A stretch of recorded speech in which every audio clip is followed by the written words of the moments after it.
Bismillahirrahmanirrahim. Assalamualaikum warahmatullahi wabarakatuh. Bagaimana kabarnya semua anak-anak? Baik ya, insya Allah. Di pekan kelima pembelajaran online Azkia ya. Mudah-mudahan masih bisa mengikuti dengan baik ya, masih semangatnya masih bagus. Dan juga kalian tetap sehat, tetap di rumah. Baik, untuk pada pertemuan pada bab ini ya, Ustadz akan menggantikan Ustadz Ilyas dan juga bab selanjutnya ya. Jadi mulai saat ini Ustadzah yang akan mengajar PKN. Perkenalkan dulu ya, perkenalkan Ustadzah Asri Rahmaniar. Biasanya ngajar IPA sebenarnya ya, cuman tahun ini diamanahi juga untuk mengajar PKN ya. Mudah-mudahan tidak mengurangi ilmu yang bisa diberikan kepada kalian. Nah, di bab kedua ya, setelah kalian kemarin belajar tentang Pancasila itu apa artinya, kedudukannya bagaimana, fungsinya seperti apa, di bab 2 ini Ustadz akan menjelaskan tentang kedudukan dan fungsi Undang-Undang Dasar Negara Republik Indonesia tahun 1945 dalam sistem hukum nasional. Ya, jadi Ustadz akan bagi ke beberapa pertemuan. Dan yang pertama, Ustadz akan jelaskan dulu tentang sejarah dari lahirnya Undang-Undang Negara Republik Indonesia ini ya. Oke, UUD ini adalah fungsinya dia sebagai konstitusi ya. Dalam sebuah negara itu harus ada konstitusi atau aturan yang mengikat ya. Negara itu harus seperti apa, itu ada undang-undang dasar. Jadi apakah Indonesia ini adalah sebuah negara yang dipimpin oleh presiden, dipimpin oleh raja, dipimpin oleh misalnya sultan, dipimpin oleh perdana menteri, itu diatur dalam undang-undang. Dan Undang-Undang Dasar Negara kita mengatur bahwa Indonesia dipimpin oleh presiden, ya. Dan juga sistem pemerintahnya bagaimana, sistem pemerintah daerah bagaimana itu diatur di Undang-Undang Dasar. Jadi itulah yang dinamakan dengan konstitusi. Ya, nanti jelasnya akan dijelaskan lagi di pertemuan-pertemuan selanjutnya. Nah, Undang-Undang Dasar Negara Republik Indonesia tahun 1945 ini pertama kali sebenarnya disahkan di tahun di tanggal 18 Agustus 1945 ya.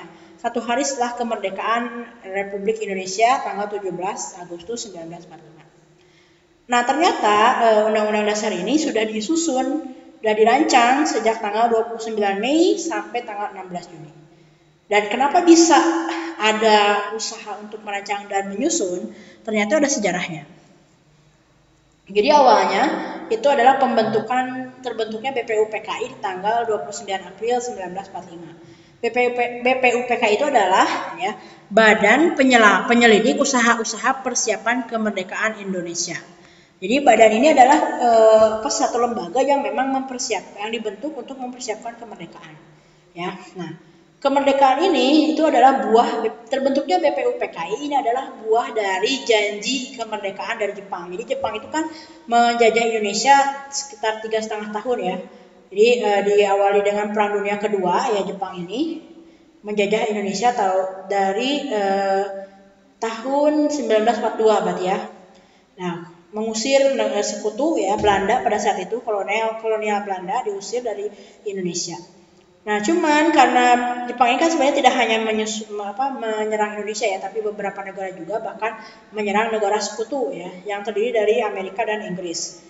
Nah, cuman di Pasifik, di perairan Pasifik ya, di Perang Pasifik ini, Jepang sudah menemukan tanda-tanda kekalahan. Ya, ini tanda-tanda kekalahan sehingga Jepang itu dia tiba-tiba yang tadinya menjajah itu jadi seperti ibu peri.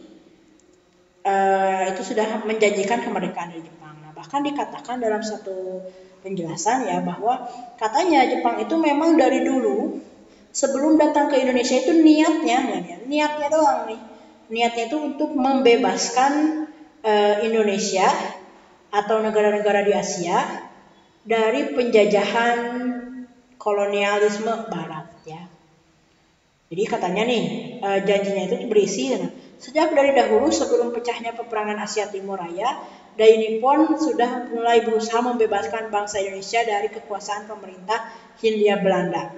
Tentara Dai Nippon serentak menggerakkan angkatan perangnya baik dari darat, laut maupun udara untuk mengakhiri kekuasaan penjajahan Belanda.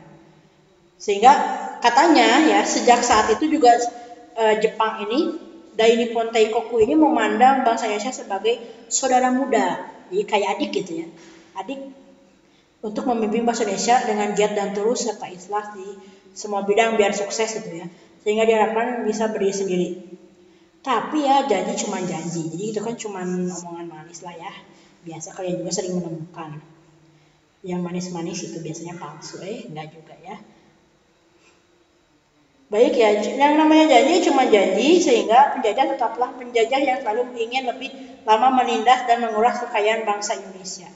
Kenapa? Karena Indonesia ini negara kaya, di setiap jangkauan tanahnya itu adalah berpotensi untuk subur. Bahkan kekayaannya juga kita tidak pernah menduganya ya, di beberapa pulau itu dia adalah tambang emas, tambang batu bara dan lain-lain. Itu sumber kekayaan. Nah, sehingga Jepang terus menjajah juga ya, keasikan. Dan pada akhirnya di tahun 1944 itu Jepang sudah menemukan kekalahan di Perang Pasifik, dan barulah dia ingat sama janjinya untuk memerdekakan Indonesia. Nah, baru karena dia sudah janji, dia akan baru dibentuklah BPUPKI tanggal 29 April 1945 bersamaan dengan ulang tahun atau hari lahirnya Kaisar Hirohito ya kalau nggak salah ya, Kaisar Hirohito, dan jadi dibentuklah BPUPKI. Nah, tugasnya BPUPKI ini yang pertama ya, dia itu untuk membentuk dasar negara dan undang-undang dasar. Diketuai oleh Insinyur Soekarno dan dia beranggotakan 21 orang. Wakil ketuanya ini adalah Muhammad Hatta. Jadi sisanya 19 orang ini adalah perwakilan dari Jawa, 11 orang, 3 orang dari Sumatera, dan 1 orang dari Kalimantan, Maluku, dan Sunda Kecil. Ya, pada saat itu Papua belum masuk ya. Belum masuk. Badan ini kemudian menetapkan tim khusus yang bertugas menyusun konstitusi bagi Indonesia Merdeka yang dikenal dengan nama UUD ya, 1945. Nah, para tokoh untuk Indonesia untuk UUD ini ada sebegini banyak ya. Ada Rajiman Widioningrat, Ki Bagus Hadikusumo, Oto Istiarinata, Pangeran Purboyo, Pangeran Suryo Hamiyojo, Kertarjo, dan banyak-banyak dan lain-lainnya. Nah, itu. Kemudian, tapi ternyata usaha ini udah beberapa kali pembentukan Undang-Undang Dasar, tapi belum menemui titik terang ya, belum menemui hasil yang baik. Maka pada tanggal 7 Agustus 1945 BPUPKI dibubarkan ya, dan dibentuk lagi PPKI atau Panitia Persiapan Kemerdekaan Indonesia yang diketuai oleh Insinyur Soekarno juga. Nah, tugas dari PPKI ini adalah untuk meresmikan pembukaan ya, bahasa Belandanya preambul, serta batang tubuh Undang-Undang Dasar 1945.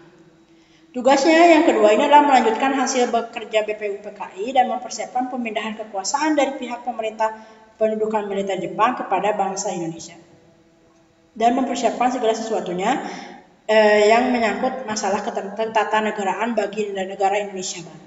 Jadi PPKI ini pokoknya kelompok orang yang mempersiapkan Indonesia sebagai negara gitu ya. Nah, tapi kalian coba kita ingat-ingat lagi yang terjadi di bulan Agustus pada tahun itu. Ternyata tanggal 6 Agustus Jepang itu diserang ya oleh sekutu dengan diledakannya bom atom di kota Hiroshima. Di kota Hiroshima dulu itu ya, tanggal 6 Agustus 1945 meledak ya, kacau dah. Nah, Jepang ini belum ada tanda-tanda untuk menyerah, maka sekutu itu membom lagi kota Nagasaki. Jadi kenapa Hiroshima dan Nagasaki? Jadi pada tahun 1945 Hiroshima dan Nagasaki ini ada 2 kota perdagangan besar. Jadi pasti udah banyak orang, pasti banyak juga kestabilan memegang tempatnya, bikin negara itu stabil gitu ya. Jadi kayak perdagangan dan lain-lain. Jadi ketika diserang Jepang jelas-jelas dia lumpuh ya, hampir bisa dikatakan lumpuh.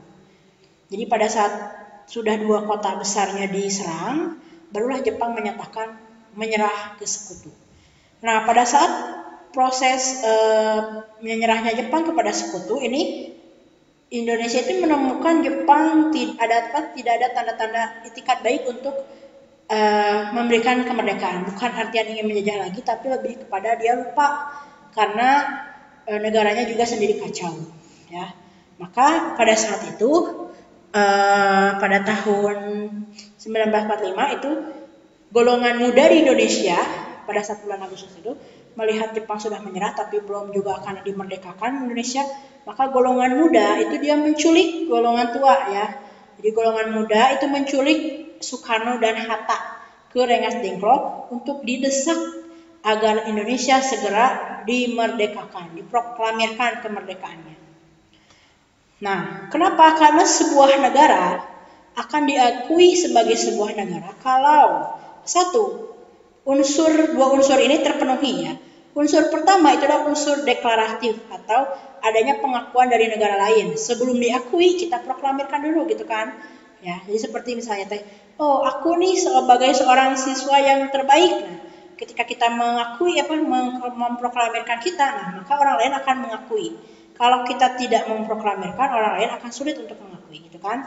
Kalau negara ya, ini ilustrasinya. Nah, maka pada tanggal itu ya, pada tanggal 17 Agustus diproklamirkanlah Indonesia sebagai sebuah negara yang merdeka. Nah, baru dikatakan akan memenuhi pada saat unsur kedua juga terpenuhi, yaitu unsur konstitutif atau anasir pokok atau garis besar ya, yang meliputi adanya rakyat. Jadi misalnya Indonesia itu rakyatnya rakyat yang mana? Apakah rakyat Filipina gitu kan? Bukan. Atau misalnya rakyat Amerika juga tidak. Nah, rakyat Indonesia yang meliputi yang berada di wilayah misalnya. Wilayahnya sebutkan saja. Nah, itu wilayahnya Sumatera sampai dari Sumatera ya, dari Sabang sampai Merauke ya, dan lain-lain pokoknya itu, dan pemerintah yang berdaulatnya yang seperti apa. Nah, dan siapa presiden yang memimpinnya itu siapa? Itu yang harus ada ya. Maka setelah diproklamirkan pada tanggal 17 Agustus 1945 ya, pada tanggal hari selanjutnya, tanggal 18 Agustus 1945, barulah disahkan melalui rapat paripurna PPKI bahwa Soekarno sebagai presiden dan Muhammad Hatta sebagai wakil presiden juga menetapkan Undang-Undang Dasar 1945 sebagai Konstitusi Republik Indonesia. Ya, jadi di hari kemerdekaannya 17 Agustus 1945, tapi unsur yang keduanya baru dipenuhi tanggal 18 Agustus 1945 ya. Nah, UUD ini tadi hasil dari berembuknya orang-orang di PPKI ya, di Panitia Persiapan Kemerdekaan Indonesia. Nah, itu sejarah dari lahirnya Undang-Undang Dasar 1945. Nah, pada perjalanannya kita itu belum mulus loh ya. Ketika sudah merdeka itu kita tidak langsung happy ya, nggak seperti itu. Karena ketika negara pemerintahan Hindia Belanda tahu bahwa Jepang sudah menyerah, Jepang sudah pulang ke negaranya, mereka justru datang lagi ya. Ya mungkin ada di pelajaran sejarah yang kalian sudah pelajari. Mereka datang lagi dan ingin menguasai Indonesia kembali. Maka terjadilah peperangan, pemberontakan dan lain-lain sampai muncul juga Konstitusi Republik Indonesia Serikat. Ya, jadi ini itu buah dari Belanda itu tidak mengakui kita sebagai sebuah negara. Ya, maka muncullah konstitusi pengganti Undang-Undang Dasar 1945. Nah, karena usaha satu dan lain hal muncullah kemudian Konstitusi Republik Indonesia Serikat diganti dengan Undang-Undang Dasar Sementara Republik Indonesia tahun 1950 sampai 1959. Nah, di tahun 59 balik lagi ke yang awal, Undang-Undang Dasar 1945 ya. Di tahun 1999 di tanggal 19 Oktober itu ada amandemen, ada perubahan 1 ya. Dan selanjutnya sampai tanggal 2002 ada perubahan. Nah, kenapa sih Undang-Undang Dasar ini bisa berubah? Padahal kan harusnya memang tidak. Ya, karena Undang-Undang Dasar ini aturan dari manusia, pasti banyak kekurangannya. Kalau aturan Allah itu pasti sudah nggak akan ada salah ya, nggak akan bisa diganti. Tapi kalau aturan manusia itu pasti banyak kekurangan, sehingga itu adalah perbaikan-perbaikan. Dan perbaikan-perbaikan ini tidak bisa serta-merta diperbaiki sekeinginan kita ya. Tapi ini harus disesuaikan juga dengan kesepakatan. Ya, jadi pergantian dan perubahan ini nggak bisa serta-merta diganti ya, tapi juga harus disertai dengan persetujuan rakyat Indonesia sebetulnya. Cuman kan nggak mungkin 200 juta orang disatukan untuk bisa menyetujui ini ganti atau ini tidak diganti, maka perwakilanlah yang mengusulkan pergantian. Dan lembaga yang berhak mengganti atau mengamandemen, bukan mengganti ya, lebih kepada mengubah gitu, itu adalah MPR, Majelis Permusyawaratan Rakyat MPR.